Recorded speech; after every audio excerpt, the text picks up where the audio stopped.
ஜீவவசனம் கூறுவோம், சகோதரரே சேர்ந்தே எக்காலம் ஊதுவோம். கர்த்தருடைய நாமம் உயர்த்தப்படுவதாக. கிறிஸ்துவுக்குள் அன்பானவர்களே, இந்த நாளிலும் ஜீவ வார்த்தை ஒன்றை நாம் கேட்போம். மத்தேயு 27:4 விதமாக சொல்லுகிறது, குற்றமில்லாத இரத்தத்தை நான் காட்டி கொடுத்ததினால் பாவம் செய்தேன் என்றான். அதற்கு அவர்கள், எங்களுக்கு என்ன, அது வாம்பாடு என்றார்கள். யூதாஸ் காரியத்தை குறித்து இந்த பகுதி நமக்கு சொல்லுகிறது.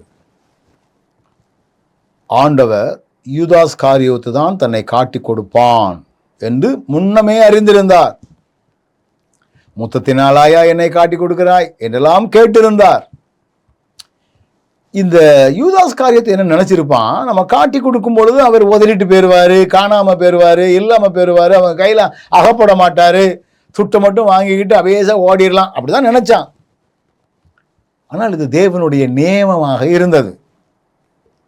இப்போ என்ன ஆகி போச்சுன்னா, வசனம் மிக தெளிவாக சொல்லுகிறது, ஆண்டவரை பாடுகளுக்கு உட்படுத்துகிறார்கள், நியாயாசனத்தில் கொண்டு நிறுத்துகிறார்கள். மூப்பர்கள், ஒருவேளை இந்த பிரதான ஆசாரியர்கள் போன்றவர்கள் எல்லாரும் அவருக்கு விரோதமான காரியங்களை எல்லாம் செய்கிறார்கள். இப்போ அவருக்கு குற்ற உணர்வே. அந்த குற்ற உணர்வுல அவர் சொல்றாரு பாருங்க, குற்றமில்லாத இரத்தத்தை நான் காட்டி கொடுத்ததினால் பாவம் செய்தேன் அப்படின்னு சொல்லிட்டு, ஆண்டவரே நம்ம அண்ணியன்னு ஒரு கதறி இருக்கலாம், இந்த எண்ணத்திலெல்லாம் செஞ்சிட்டேன்னு ஒரு தன்னுடைய இயலாமையை சொல்லியிருக்கலாம். எந்த இடத்துலையாவது தான் என்னை மன்னியும் ஆண்டவரேன்னு கேட்கல. தான் பாவம் செய்தேன்னு தெரியுது, தான் செஞ்சது தப்புன்னு தெரியுது. அந்த தப்புக்கு பரிகாரம் ஆண்டவர்கிட்ட கேட்கணுமே, மன்னிப்பை கேட்கணுமே.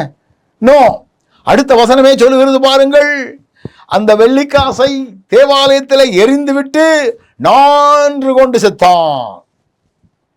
நீ பாவ மன்னிப்பை கேட்டால் மட்டும்தான் உனக்கு பாவ விமோச்சனம்.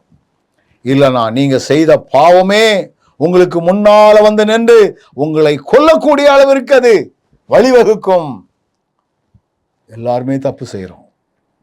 தவறுக்காக மனஸ்தாபப்பட்டு பாவ விமோச்சனங்களை பெற்றுக்கொள்ளக்கூடியவர்களாய் நாம் மாற்றிக்கொள்வோம். நல்ல ஆண்டவரே, கவனத்தோடு வாழுகின்ற பலன் தந்து எங்களை வழி நடத்தும். இயேசுவின் நாமத்தில் ஜெபிக்கிறோம் நல்ல பிதாவே, ஆமென்.